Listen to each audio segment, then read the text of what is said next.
You're listening to the EntreSpirit podcast, where everything we talk about is related to entrepreneurship. Yes, entrepreneurship can be a crazy ride, but the good news is we're in this together. I'm Sarah Law, and here's your host and my husband, Matt Law.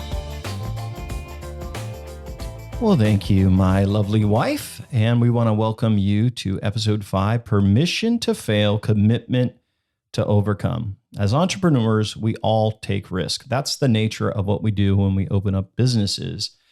The truth is, sometimes things don't work out quite like we plan. Now, through the pandemic, we've seen so many businesses just devastated. And a lot of us are left holding on to all these broken pieces. Well, today we're going to dig into failure, and we're going to talk about overcoming. I'm going to tell you ahead of time, this isn't exactly what you're thinking. Permission to fail and a commitment to overcome isn't just for you, the entrepreneur and the boss, but it's for your entire team. Stick around, folks. We got a great show for you today.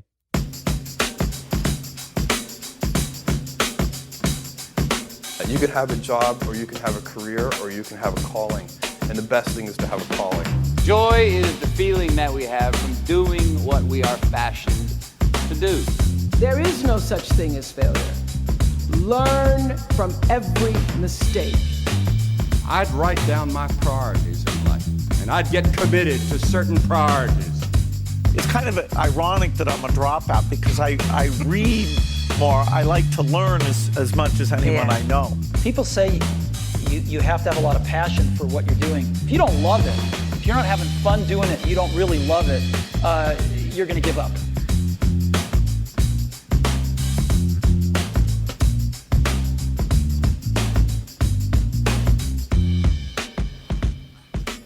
All right, everyone, welcome back to episode 5, Permission to Fail, Commitment to Overcome. And we're going to talk a little bit about some statistics as we get started to kind of talk about the risk that people take when they open up a business. And with the pandemic, it's multiplied even more. Mm-hmm.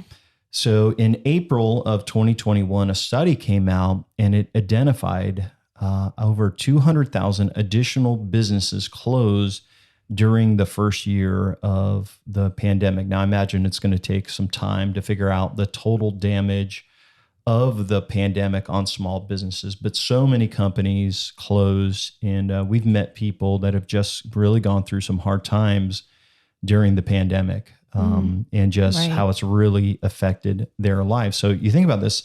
Now, that may not sound like a lot of businesses, but that's into addition for the companies that start up and fold automatically because they just don't have what it takes. They don't have the capital for a number of reasons. So the U.S. Bureau of Labor and Statistics kind of studies this. And these are the statistics of U.S. businesses that make it or don't make it. So I'm going to read you these statistics. And now remember, with COVID, there was 200,000 additional businesses just in that last year that folded. So in the first 2 years of businesses, 20% of all new businesses are going to fail in the first 2 years. So that's 1 out of 5. Now, if a company makes it past the 2-year mark, it's even more stressful or even more difficult because 45% of new businesses fail in the first 5 years. So think about this. If you're starting a business, right? You're getting ready to go and you're ready to go. You only have a 65% chance that you're going to make it over the first 5 years. There's a 45% chance that you are going to fail. And only 65% of new businesses make it 10 years, and only 25% of businesses make it a full 15 years. So those numbers are pretty crazy. They are. They are crazy. So we made it, our first business, we made it past the 5-year mark. We did. Second business, we almost made it to 15. We were pretty close. We were close. We were close. And so we've had 2 ventures that had staff and people and growing and all of that, and neither one of them made it 15 years. And we'll talk about that as we go. But now when you have COVID and you have these government shutdowns, and it really, really impacted small business. And I was reading about some of the companies that filed for bankruptcy, such as Hertz, the car rental place, JCPenney, Gold's Gym, California Pizza Kitchen, GNC. And there's a lot of companies out there, big major players that filed bankruptcy. Now, if these are big companies with, some of them publicly traded, some of them, access to all kinds of capital and debt, if these are big companies that, filed bankruptcy, what did it do to small businesses, in the economy? So if you owned anything related to anything related to travel or hospitality, these companies just didn't make it. If you were in retail, if you had a gym, if you were in a salon business or some sort of dance studio or anything really where people congregated together. Right. And there's a lot of businesses, a lot of small restaurants. I mean, they really, really struggled during that time. Entertainment. Stuff. Yeah. Anything where people would kind of gather. Right. And so you take, COVID-19 and something people weren't really expecting to come, and you take the challenges of starting a business right away and how many of them don't make it out of the gate. It's been a tough time. And so it's definitely no fun to start a company and fail. We can, No, you never start off thinking that it's going to fail. I mean, nobody would start if that was the goal. And our goal is to encourage entrepreneurs. So if we've given you this news and you're like, gosh, with so many businesses failing, why should I even start? Because the truth is no one starts a business with the expectation that it would fail. Not.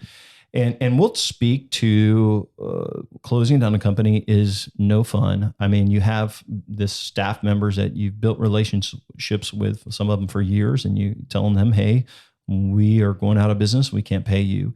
There's definitely the financial impact that you feel from the losses of, maybe a job for you, but it may also be an investment that you put money in if you purchase a company or capital you put out.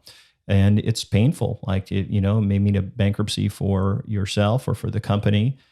If you have investors, like we had investors in our second company, that's painful as well, because you've got this, hey, you guys trusted us. We, put money in, we're not making ends meet. And it does take a toll for sure. And I don't wish it on anybody. Of course not. Yeah. No. So it's tough. So, and I think it plays a bigger psychological and emotional toll on people, on our families. Would you agree? We had some dark days there. Yeah, definitely. Nobody wants to go through struggles. You know, you put your heart and soul into something. Yeah. You want it to win. Yeah, it's kind of like your baby that you have birthed and you've put so much effort into, and then it gets beat up, and then finally it doesn't make it. And it's a heavy thing. So why try to start a business and to become an entrepreneur if the risk can be that painful? And why did we spend $3,000 in the last couple of weeks just as the startup of our new business, working on some branding and working on domains and just some infrastructure? When you've been through pain, you're like, why? Who would want to even start a business? But I think it's beautiful is that the reward is so much sweeter than the risk. I would agree with that. The other thing, I think it's important to keep in mind that the more you try and fail, the more you learn. And so the next time you try, you are more calculated and you're wiser. Right. You learn from your mistakes. And, you sure do. And we're going to get into it. That's why we are willing to keep going. I think it's also important to point out that there is this thought that if you are an entrepreneur, it's risky. It's, why would you do that? People want to play it safe. These are words that you'll hear from others. Oh, why would you do that? Safety. They have a job. And they have a job, and they feel like there's safety in that, but there isn't safety in that. Really, there's no safety anywhere in anything. So that's really a misnomer. That is a misnomer, because we've met people that have had W-2 jobs that have went through probably harder financial times than we have, by losing a job, and their fate was in their boss's hand. Right. You know, where when you are an entrepreneur, you are risking, but you're kind of betting on your own ability to kind of defy the odds. Right. And to learn. So, and there's no limit. Like you Right. can make, I mean, if you have an idea and you put forth the effort and it does win, yeah. you can, there's really no limit to how much you can make. Right. Whereas if you are playing it safe, as they say, Yeah. you know, there is a cap. Yeah. And that's kind of like our conversation we had last Tuesday. We were driving out to lunch and we were kind of talking about the good times outweighing the bad times. And this is what we kind of landed on, is that over the last 20 years that we've been married, I would say 18 years of those, or 18 seasons, 18 parts of it have been really decent. Like sometimes the business would struggle, Right. but we were doing okay. But we were doing okay. And it brought us 18 years of really, I would say, good times where we had a very flexible schedule. I know a lot of, you know, dads and moms, they don't get to spend time together. But Right. because we were the entrepreneurs, we had Christmas and Easter together, and we had our summer vacations and been able to travel and do some fun things. Flexibility, if the kids are sick, if they Yeah. have a field trip, or Doctor's appointments. you just want to have family time Yeah. together. Today we're picking up one of our daughters early, and she's going to her doctor's appointment to get new eyeglasses. So it's like, you think about that, that's flexibility that we have Right. because of choosing the entrepreneurial life. Yes. And it also has a huge financial impact. I mean, when things are going well and you're winning, you know, you're able to pay yourself well and Right. to make a great income and, you know, get a bonus here and there. And you said it just this, there's no limit to what your income could be, you know? Right. So maybe you have a degree in something and this is the best job you can get. This is the most you can make. But when you're an entrepreneur, that lid is blown off the roof. Right. Whereas if it's your company, you get paid based on the performance of the company and the profitability of that. And so I love that. We've also made a ton of great friends and, Yes. and just met a ton of wonderful people. So in the 18 years of good times, Yeah. really, there's only been a few years Yeah. where they were really bad. Yeah. And that's, And really, I mean, really bad is relative because like there was bad news. It was tight financially and things that we wouldn't want to repeat, right. you know, not talk about them or people. We just wouldn't want the situation repeated. Right. And so, But they far outweigh. right. The The bad, good really does outweigh the Yeah. bad. And so that's why people are willing to do entrepreneurship, take a risk, maybe have some missteps and get back up and do it again. And Right. that's really our passion. And we're going to encourage you on that today. But the bad years, yeah, sure, they were bad, but the great years far outweigh the bad. And that's one thing we want to encourage you with. So why don't people take the risk? Well, yeah, there is failure, but what we just shared, the good far outweighs the bad. I mean, so multiples, like the amount of money you can make and the places you can go and the people you meet. It's an adventure and it's exciting. But so many people won't even start because it's psychological. It's a fear of failure. It's a fear of putting themselves out there and saying, "Hey, I'm going to do this, and what if I fail?" So it's psychological. We understand that too. And even, you know, I think it takes a lot of courage to step out in the first place. Right. And then if you do fail, stepping out again And again. is even harder Yeah. sometimes, you know? Right. But really, it's okay. It's okay. Nobody's sitting there thinking, "Oh my gosh, I can't believe it." And they may say it like once, but they're not thinking about it that much. You know, you got to do what's best for you. Mm-hmm.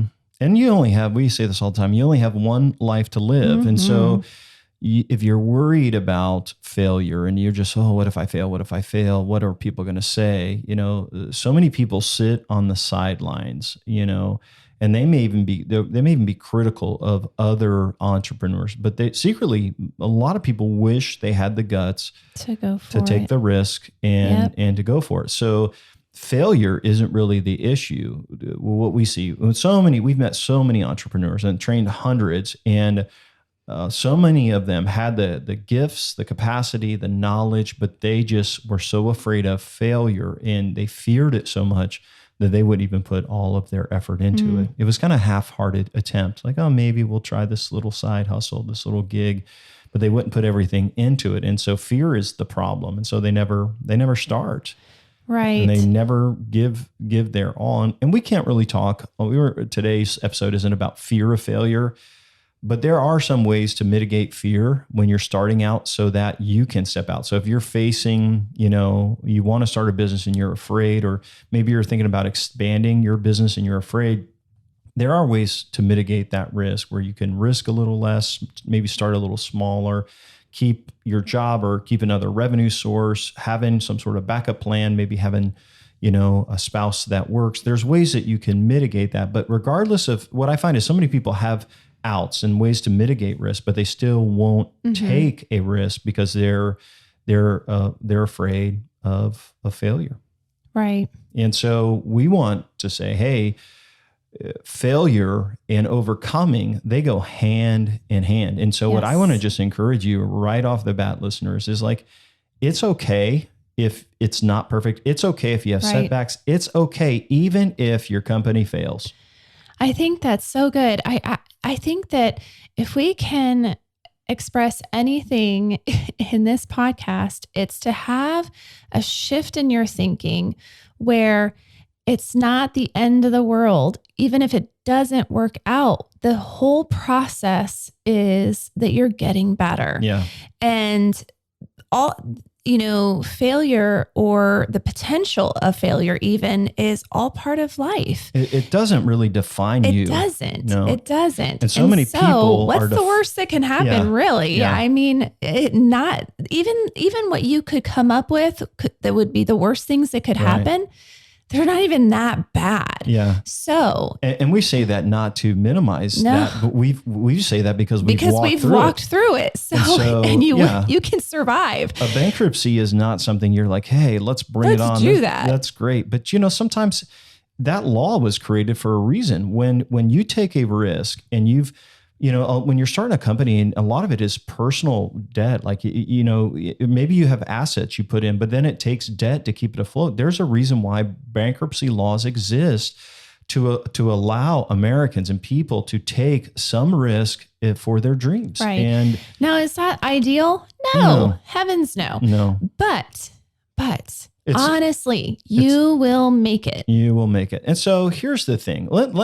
We're trying to encourage you, but this may not sound like encouragement, but it is encouragement. Because let me just tell you, if you are starting a business, all right, or you're expanding another one, if you are entrepreneurial and trying to grow, you are going to make a ton of mistakes.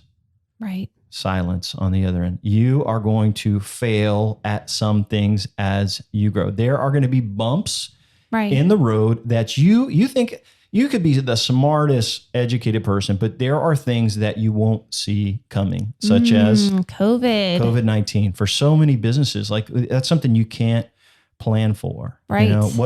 What if there is a lawsuit from one of your customers that hits you and really takes the finances a major thing? Those are things you can't necessarily see coming. Your website gets hacked. There's a lot of things that happen that you don't see coming. And there's going to be obstacles. And so many times we have felt like, oh my gosh, this new obstacle is huge and it's insurmountable. We're not going to make it through, but somehow or another, we find a way to fight through and try to overcome that and to make it through.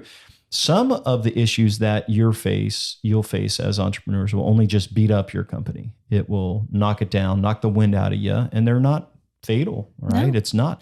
Sometimes these things are no fault of your own, right? The things that you're going to face aren't your fault, but sometimes you made a dumb mistake And you look back on it, and hindsight's 2020. You say, "Crap, I shouldn't have done that." And we look back and there's ideas that we tried, and we're like, "Oh man, that the timing wasn't right for that." Like I remember in our mortgage lending business, we were expanding right at the wrong time. I mean, we had a beautiful building, 5,000 square feet, lots of room for expansion, great location, and we were going to fill it up, and it was just at the wrong time. Right. And so we, had it been a couple of years before, and it's crazy is Sarah and I talk about this. There's been times as entrepreneurs, we had the opportunity to sell, to cash in and to walk away, and we didn't. So think about how we, after, and then the company folds, you're like, dang it, if I had just done that. Yeah. So there's things that you're going to look back and say, if I had only, all right. And so sometimes those mistakes and those bumps and those obstacles will just maim your business, but sometimes it'll kill them and take it down. And I'm not trying to be negative. More than anything, I hope it encourages you, because as we meet seasoned entrepreneurs, there is a humility. I remember a mentor that was a multi-millionaire and, helped me learn finance, and former president of a Fortune 500 company. And he says, gave him my business plan. He says, "Okay, here you go. Now the hard part starts. Like now go run your business and plan for everything to go wrong." Is what he said that, and that's the truth. And some people, you want to hear a podcast where everybody talks about, hey, you're going to just make a ton of money and everything's great. Yes, you can. And it is wonderful to do well, but there's bumps in the road. And sometimes it takes your company out. But this is what you just said, babe. This is what's beautiful. All those challenges give you the opportunity to get better. Yes. You can learn from the setbacks, and next time around, you'll be better prepared, or more cautious, more humble, more aware, and you can learn. All right. And you're going to grow in humility and in self-awareness. And, our experiences can teach us a lot, in life, and just, you could read every book, but there could be something that you miss. You can have the best mentors, and there's still things that you can miss. Like we are committed to education. I love to read and learn about all the industries that we've worked in. I consider myself an expert in all the businesses that we've owned, but there's still things that you can miss, And so you have to understand that as you face hard times, that's not the end of you, though. Right. And we're talking, I want to be clear that there's hard times and your business can survive. So I think that either way, you're learning, and you have the opportunity when you face difficulty, even if the issue that you're facing isn't enough to knock your business out, you're still going to face struggles along the way. Right. And instead of facing those struggles with this is so hard mindset, it's okay. Yes, this is hard, but how can this make me better? Right. How can I apply this to shift things around? And how can we come out of this more prepared and stronger than we were before? And really looking at obstacles differently, and not like, this is, I hate how this is so hard. Everything is so hard. I imagine that there's, depending on the listener, if you are wanting to start a business and you're listening to this, you're like, man, this sucks. This is, you talk about the discouraging things, being willing to fail and face adversity. So if you're new and you have this mindset, it's going to be perfect. You're probably feeling like, well, I'm not listening to Matt. This is discouraged. But if you're a seasoned entrepreneur and you've been in business even just for a few years, there's challenges that are going to come, and you've got to be mentally tough enough to say, all right, I'm going to use this as a teaching experience. I'm going to get better. I'm going to overcome it. Even if it, knocks down your business. Right. Like I think about this, like Henry Ford's first couple of companies didn't make it. Before Ford Motor Company made it, he had two other automobile companies that struggled, that didn't make it. And so there's a lot of great entrepreneurs, like Bill Gates had a company called Trafo Data. And it was like for measuring the traffic.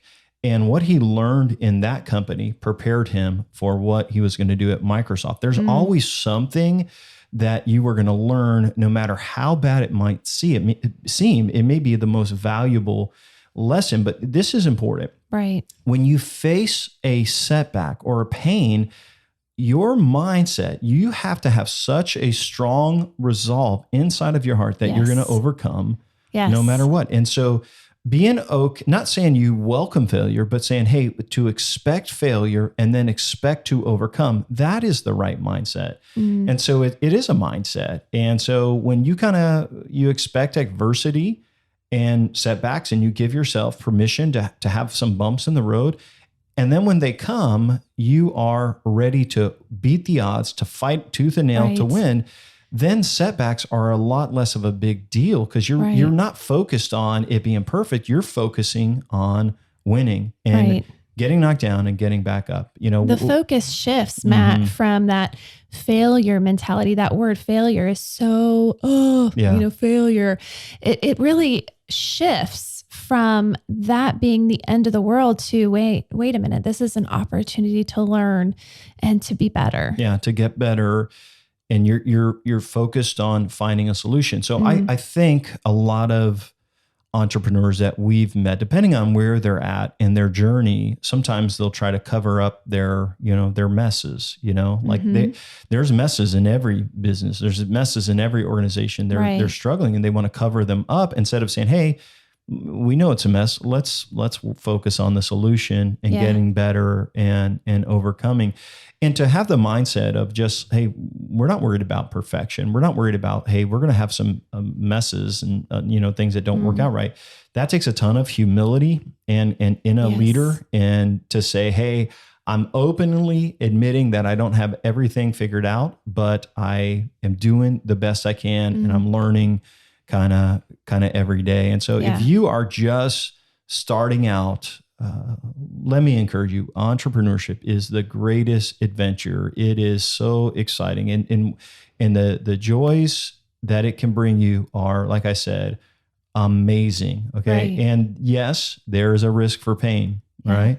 But if you don't take the risk, you'll never experience the highs. You're going to kind of live in the middle, like not knowing what it's like to have great success or taste failure. But in my mind and in our mind, what a great joy to take the risk and to see, something grow and just be so fruitful and profitable and fun. And just, most people don't know what it's like to wake up every day and be so excited to go to work and to work on their creation. Right.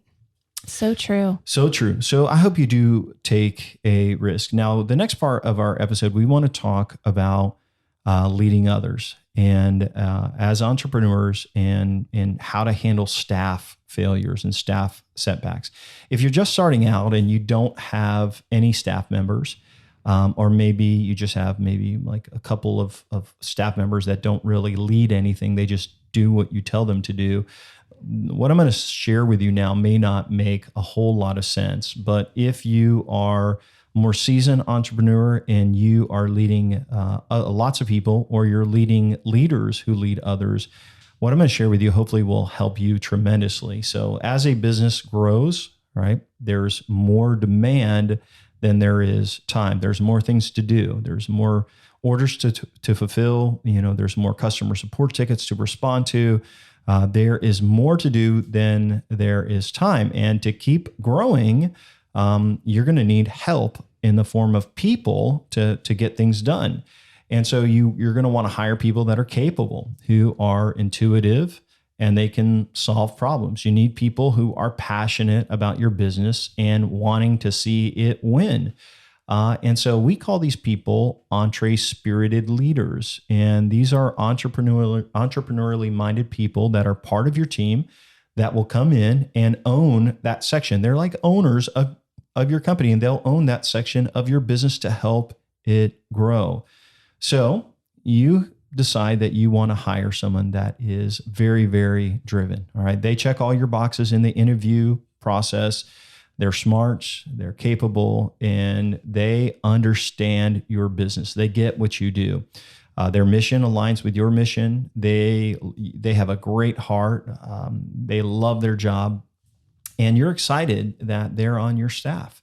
And they're excited to be there with you. And so as you hire this person and they're EntreSpirited, very entrepreneurial minded, they are going to want to make a difference. And they're going to see things that maybe you don't see. And they're going to have this idea that will fix the area that they're in charge of, the area that you've given them. You've hired them to make an impact and to lead others.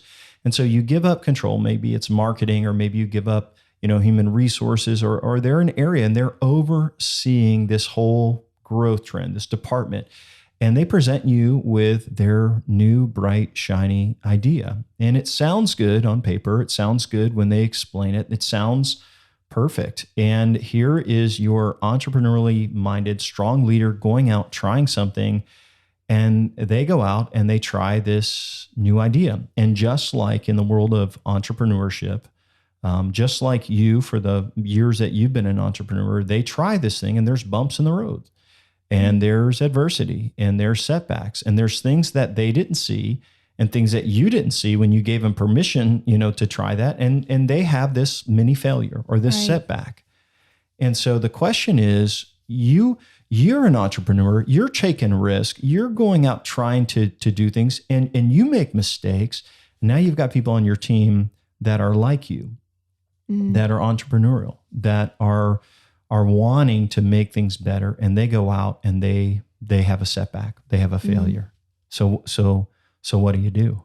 Do you fire them? All right. You say, that's it. No more new ideas from you, mister. And so what I want to tell you is that's what the corporate world does. You take a risk and you mess up. All right. And the corporate world fires them without warning. Hey, you messed up. Now, remember, this was the person you wanted on your team. They're sharp. All right. And here's what I'll tell you. The corporate world hires managers to run systems. All right. They're just managers, and they're not creating systems. They're just managing it. It hires managers to handle problems, not to solve them. But you hired someone that isn't a manager, that isn't someone that just is going to run a system or manage a problem. You're hiring someone to grow the corporation, grow your company, to solve problems, right? To create systems. You're not hiring a robot to pick up a box and move it 5 steps and then drop it down as part of a system. You are hiring someone that is like you, that is EntreSpirited. And here's what I'm going to tell you. If you hire EntreSpirited people that are like yourself, number one, you've given yourself permission to fail and then overcome. You have to give them permission to try something new. And it's okay if they have a setback or a failure, because we all know that setbacks are part of the journey. And you've had setbacks on your EntreSpirited journey, right? And your EntreSpirited staff, they are going to have setbacks too. Now, I'm going to tell you, this sounds crazy, because in the corporate world, like I said, if someone messes up, there's harsh consequences. But you're not going to be like that, because you're an entrepreneur and you know what it's like to take risk, have some setbacks, and then get up, dust yourself off, and do it again. If you will give your staff the freedom to try something new, to step out, to make the company better, and even if they don't hit it out of the ballpark, maybe there's a couple of setbacks before there's a big win. If you give them permission to fail, you are going to gain a ton of trust and equity as their leader. All right. You've given them a chance to step out, and they maybe didn't make it. They had a setback, and you told them, hey, let's keep working on it. Let's keep figuring it out. And you are going to gain a ton of trust and respect and equity as the leader, not only of them, but of your other staff, because you're showing that people matter more than anything in your corporation. And the thing is, if you have someone that's highly capable, they're very entrepreneurial, and they made one mistake, and whatever it is, here's the thing, you're going to be able to keep them for the long haul, because you're giving them a chance to try, even if they don't make it perfectly every single time. So you can't keep EntreSpirited, high capable leaders if you don't give them permission to fail. you know. It's true. Just the way you need to be able to try something and sometimes have setbacks, your staff also needs that. And the other thing is, if you give people the chance to try and new things, new ideas to make the company better, you're going to build a culture where it's people trust each other, and you're open to having setbacks. It's okay. We're not focused on our setbacks. We're not focused on our shortcomings. We're focused on getting better, and that's going to unleash creativity in your culture, because people are going to be openly sharing their ideas, and it's not about being perfect. It's about getting better. And so I want to encourage you, if you're listening to this, give your staff a chance to be creative, especially the EntreSpirited ones, the ones that are really full of the entrepreneurial spirit, that you know they can get things done. Give them a chance. And then if they have some setbacks, let them know that you're committed to helping them overcome and to win. And so sometimes you may have someone that works for you and they're gifted as an entrepreneur. How can you help them overcome? Maybe you can give them a resource or something that they're missing that would allow them to win. Maybe they just need a little more time and encouragement to make it work. And so if they are the right person, but they're getting the wrong result, you stick with them because they're the right person, and you help them to overcome and to win. And I hope that as you lead others, you realize that you're an entrepreneur yourself. You think differently, and you're highly capable. You can get things done. The ultimate person for you to hire, right? And it's not always easy, but is to hire another person that is entrepreneurial, that can move things kind of like you do. And so if you are going to lead other entrepreneurs and hire other entrepreneurs, you're going to have to give them permission to fail, all right, Yeah. and commitment to overcome, just like you have. Yeah, just like you need the same permission to fail and commitment to overcome. The word is grace, you know. It's like, hey, we're doing the best we can. You know, we're not talking about people with bad attitudes. We're talking about people that are on your team and you care about, and they're the right person, and they need grace. And think about this. You need to give yourself grace sometimes too. We all need grace. Anything else you'd like to add, my dear, before we close out? No, that was good. So we are so thankful for you, our listeners, and it's our mission here at the EntreSpirit podcast to encourage entrepreneurs. And that's why we are here today. So if you found this episode helpful, we want to ask you if you consider giving us a review and a rating on our podcasts wherever you consume this information. It would mean so much to us, as it will help us to reach other entrepreneurs and listeners. Also want to remind you that we are currently giving away 1,000 copies of our new book, The EntreSpirit, The DNA of Self-Starters and People Who Get Things Done. Now we have 700 Kindle redemption codes, where if you fill out a form on our website, we will send you over a link so you can download the book onto your Kindle device anywhere in the United States. And we also have 300 newly printed paperback books that we will send them to you for free. The only thing we ask is you pay for our envelope and the postage. So it's important to note that this offer is only valid in the USA. Unfortunately, Amazon won't allow us to buy books and give them away outside of the US. That's something to do with their laws. And also, we can't send over a copy of our book through the mail outside of the USA because of the postage cost for free. So if you're interested in picking up a copy of our free book, just go to EntreSpirit.com/free. That's EntreSpirit.com/free. Thank you guys for listening. We hope you have an amazing day. Take care.